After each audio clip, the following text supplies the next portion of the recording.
ಭಾರತಕ್ಕೆ ಗ್ಯಾಸ್ ಟ್ಯಾಂಕರ್ಗಳಾಗಲಿ ತೈಲ ಟ್ಯಾಂಕರ್ಗಳಾಗಲಿ ಬರ್ತಿಲ್ಲ. ಆದರೆ ತೈಲಕ್ಕೆ ಅನ್ಯ ಮಾರ್ಗ ಇದೆ ಅಂದರೂ ಕೂಡ ಗ್ಯಾಸ್ಗೆ ಅನ್ಯ ಮಾರ್ಗ ತುಂಬ ಕಷ್ಟ ಭಾರತದ ಪಾಲಿಗೆ. ಹಂಗಾಗಿ ಏನೊಂದು ಗ್ಯಾಸ್ ಸಮಸ್ಯೆ ಇದೆ ಅದು ಇನ್ನಷ್ಟು ಉಲ್ಬಣ ಆಗುತ್ತೆ. ಅದರಲ್ಲೂ ಆಟೋ ಗ್ಯಾಸು ಸದ್ಯದ ಮಟ್ಟಿಗೆ ಗೃಹ ಬಳಕೆ ಸಿಲಿಂಡರ್ಗಳಿಗೆ ಯಾವುದೇ ರೀತಿಯಾದಂತಹ ತೊಂದರೆ ಆಗದಲ್ಲೇ ಇರೋ ರೀತಿ ಕೇಂದ್ರ ಸರ್ಕಾರ ಕ್ರಮಗಳನ್ನು ಕೈಗೊಂಡಿದೆ. ಯಾವುದೇ ಕಾರಣಕ್ಕೂ ಡೊಮೆಸ್ಟಿಕ್ ಸಿಲಿಂಡರ್ ಅಭಾವ ಆಗಬಾರ್ದು ಮನೆಗಳಿಗೆ ಅಂಥೇಳಿ. ಆದರೆ ಈ ವೆಹಿಕಲ್ಗಳಿಗೆ ಅದರಲ್ಲೂ ಆಟೋಗಳಿಗೆ ಮತ್ತು ಕಾರ್ಗಳಿಗೆ ಏನು CNG ಹಾಕಿಸ್ತೀವಲ್ಲ ಅದು ಸಿಗದಲ್ಲೇ ಇರೋಂಥ ಸನ್ನಿವೇಶ ಈಗಾಗಲೇ ಇದೆ. ಇನ್ನು ಈ ಹರ್ಮುಜ್ ಜಲಸಂಧಿ ಬಂದಾದ ನಂತರ ಇದಿನ್ನೂ ಉಲ್ಬಣ ಆಗುತ್ತಾ, ಅದು ಸದ್ಯಕ್ಕಿರುವಂಥ ದೊಡ್ಡ ಮಟ್ಟದ ಭೀತಿ. ಜೊತೆಗೆ ದರ ಏರಿಕೆ ಆಗುತ್ತಾ ಅನ್ನೋ ಭೀತಿ ಕೂಡ ಇದೆ. ಈ ಗ್ಯಾಸ್ ಟ್ರಬಲ್ ಏನಿದೆ, ಈ ಗ್ಯಾಸ್ ಟ್ರಬಲ್ ಮಧ್ಯದಲ್ಲಿ ತೈಲಕ್ಕೆ ಅಭಾವ ಇಲ್ದಲೇ ಇರುವಂಥ ಸಿಚುವೇಶನ್ನು ಭಾರತಕ್ಕೆ ಬಂದಿದೆ. ಏನದು ತೈಲಕ್ಕೆ ಅಭಾವ ಯಾಕಿಲ್ಲ, ಯಾಕೆ ಒಂದು ತೈಲಕ್ಕೆ ಅಭಾವ ಇಲ್ದಲೇ ಇರುವಂಥ ಒಂದು ಗುಡ್ ನ್ಯೂಸ್ ಭಾರತಕ್ಕೆ ಸಿಕ್ಕಿದೆ ಅಂದರೆ, ರಷ್ಯಾದ ಒಂದು ತೈಲ ಖರೀದಿ ಮಾಡೋದಕ್ಕೆ ರಷ್ಯಾದಿಂದ ನೀವೇನು ಕ್ರೂಡ್ ಆಯಿಲ್ ತೊಗೊತೀರ, ಪೆಟ್ರೋಲಿಯಂ ಕ್ರೂಡ್ ಆಯಿಲ್, ಅದನ್ನು ತೊಗೊಂಡು 1 ತಿಂಗಳ ಮಟ್ಟಿಗೆ ಅಮೆರಿಕ ವಿಸ್ತರಣೆ ಮಾಡಿದೆ. ಇನ್ನೂ 1 ತಿಂಗಳು ಜಾಸ್ತಿ ನೀವು ಪರ್ಚೇಸ್ ಮಾಡ್ಬೋದು ಅಂತ. ಯಾವಾಗ ಉಕ್ರೇನ್ ವಿರುದ್ಧ ರಷ್ಯಾ ಯುದ್ಧ ಸಾರ್ತು ಆ ಸಂದರ್ಭದಲ್ಲಿ ಅಮೆರಿಕ ಹೇಳಿತು ಯಾವ ದೇಶಗಳು ಕೂಡ ರಷ್ಯಾದಿಂದ ತೈಲ ಆಗಲಿ ಅನಿಲ ಆಗಲಿ ಖರೀದಿ ಮಾಡಬಾರ್ದು. ಯಾಕೆಂದರೆ ಆ ರೀತಿಯಾದಂಥ ಖರೀದಿ ಮಾಡಿದ್ರೆ ಅದು ರಷ್ಯಾದ ವಾರ್ ಮಿಷನ್ ಏನಿದೆ ಅದಕ್ಕೆ ನೀವು ಫಂಡ್ ಮಾಡ್ದಂಗೆ ಆಗುತ್ತೆ ಅಂತ.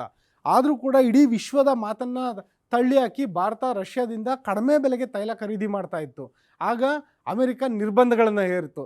ಆ ನಿರ್ಬಂಧಗಳನ್ನು ಏರಿದ ನಂತರ ಭಾರತ ಒಂದು ತೈಲ ಖರೀದಿಯನ್ನು ನಿಲ್ಲಿಸಿತ್ತು. ಆದರೆ ಯಾವಾಗ ಈ ಒಂದು ಯುದ್ಧ ಶುರುವಾಯಿತು, ಮಧ್ಯಪ್ರಾಚ್ಯ ಯುದ್ಧ, ಆಗ ಯಾವಾಗ ಒಂದು ಹರ್ಮುಜ್ ಜಲಸಂಧಿ ಬಂದಾಯಿತು, ಆವಾಗ ರಷ್ಯಾದಿಂದ ತೈಲ ಖರೀದಿಗೆ ಅಮೆರಿಕ ಅನುಮತಿಯನ್ನು ಕೊಟ್ಟಿತ್ತು. ಆ ಒಂದು ಅನುಮತಿ ಏನಿದೆ ಅದನ್ನು ಮತ್ತೆ ಈಗ 1 ತಿಂಗಳ ಅವಧಿಗೆ ಅಮೆರಿಕ ವಿಸ್ತರಣೆ ಮಾಡಿದೆ. ಹಂಗಾಗಿ ಭಾರತಕ್ಕೆ ಭಾರಿ ಪ್ರಮಾಣದಲ್ಲಿ ರಷ್ಯಾದಿಂದ ಇನ್ನಷ್ಟು ಕಚ್ಚಾ ತೈಲ ಹರಿದು ಬರುತ್ತೆ. ಹಂಗಾಗಿ ಭಾರತಕ್ಕೆ ಒಂದು ತೈಲ ಸಮಸ್ಯೆ ಇಲ್ಲವಾಗಿದೆ. ಇದ್ರ ಮಧ್ಯದಲ್ಲಿ ಇರಾನ್ ಕೂಡ ಭಾರತಕ್ಕೆ ಅಭಯ ನೀಡ್ತಾ ಇದೆ. ಏನಂದರೆ, ನೀವು ತಲೆ ಕೆಡಿಸ್ಕೊಂಬೇಡಿ, ನಿಮ್ಮ ಇಂಧನ ಅಭಾವನ ನಾವು ನೀಗಿಸ್ತೀವಿ, ಯಾವುದೇ ರೀತಿಯಾದಂಥ ಅಭಾವ ಇಲ್ಲದಲೇ ಇರೋ ರೀತಿಯಾದಂತಹ ಒಂದು ವಾತಾವರಣವನ್ನು ಸೃಷ್ಟಿಸ್ತೀವಿ. ಇವಾಗೇನು ಹಡಗುಗಳ ಮೇಲೆ ಗುಂಡಿನ ದಾಳಿ ನಡೀತು, ಹಂಗಾಗಿ ಹರ್ಮುಜ್ ಜಲಸಂಧಿಯಲ್ಲಿ ಬ್ಲಾಕ್ ಏನಾಗಿದೆ ಆ ಬ್ಲಾಕೇಡನ್ನು ತೆರವು ಮಾಡ್ತೀವಿ, ನಮ್ಮ ಮಿತ್ರ ರಾಷ್ಟ್ರಗಳಿಗೆ ಯಾವತ್ತೂ ನಾವು ತೆರವು ಮಾಡ್ತೀವಿ ಅಂತ ಹೇಳ್ಬಿಟ್ಟು ಇರಾನ್ ಅಭಯವನ್ನು ಕೊಟ್ಟಿದೆ. ಜೊತೆಗೆ ಭಾರತದ ಜೊತೆ 5000 ವರ್ಷಗಳ ಐತಿಹಾಸಿಕ ನಂಟಿದೆ ಅಂತ ಹೇಳ್ಬಿಟ್ಟು ಇರಾನ್ ನೆನಪಿಸಿದೆ. ಯಾರು ನೆನಪಿಸಿರೋದು ಇದು ಅಂದರೆ, ಏನೊಂದು ಇರಾನ್ನ ಸರ್ವೋಚ್ಚ ನಾಯಕ ಇದ್ದ ಮುಸ್ತಫಾ ಖಮೈನಿ ಅವರ ಪ್ರತಿನಿಧಿಯಾಗಿರೋಂಥ ಅಬ್ದುಲ್ ಮಜೀದ್ ಹಕೀಮ್ ಅವರು ಭಾರತದ ಪರ ಬ್ಯಾಟಿಂಗ್ ಮಾಡಿರೋದು.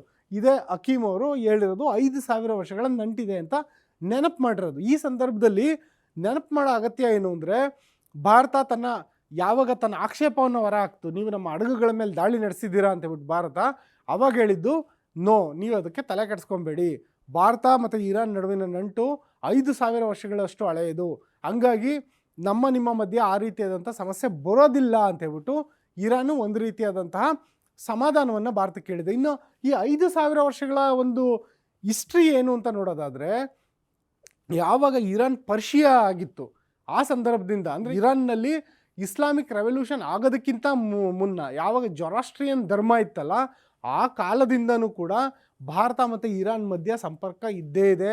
ವ್ಯಾಪಾರ ಇದೆ, ವಹಿವಾಟಿದೆ, ಸಂಸ್ಕೃತಿ ಇದೆ, ಭಾಷೆ ಇದೆ, ಕಲೆ ಇದೆ, ಎಲ್ಲವೂ ಕೂಡ ಬೆರ್ತೋಗಿದೆ ಭಾರತದ ಜೊತೆಗೆ. ಮತ್ತು ಯಾರು ಪರ್ಷಿಯಾದಿಂದ ಪಾರ್ಸಿಗಳು ಬಂದ್ರಲ್ಲ ಅವ್ರಿಗೂ ಕೂಡ ಭಾರತ ನೆಲೆಯನ್ನು ಕೊಟ್ಟಿದೆ. ಅಷ್ಟೇ ಅಲ್ಲ, ಒಂದು ಇಸ್ಲಾಮಿಕ್ ರೆವಲ್ಯೂಷನ್ ನಂತರ 6ನೇ ಶತಮಾನದಲ್ಲಿ ಯಾವಾಗ ಇಸ್ಲಾಮಿಕ್ ರೆವಲ್ಯೂಷನ್ ಆಯಿತು ಆ ನಂತರ ಕೂಡ ಭಾರತ ಮತ್ತು ಒಂದು ಪರ್ಷಿಯಾ, ಅಂದಿನ ಪರ್ಷಿಯಾ ಇಂದಿನ ಇರಾನ್ ನಡುವಣ ನಂಟು ತುಂಬ ಚೆನ್ನಾಗೇ ಇದೆ. ಮೊಘಲ್ ಸಾಮ್ರಾಜ್ಯದ ಎಷ್ಟೋ ಪ್ರತಿನಿಧಿಗಳು ಪರ್ಷಿಯಾದವರು, ಮತ್ತು ಭಾರತದಲ್ಲಿ ಉರ್ದು ಭಾಷೆ ಏನಿದೆ ಅದರಲ್ಲೂ ಕೂಡ ಪರ್ಷಿಯನ್ ಪದಗಳು ಎಷ್ಟೊಂದು ಮಿಕ್ಸ್ ಆಗಿದ್ದಾವೆ.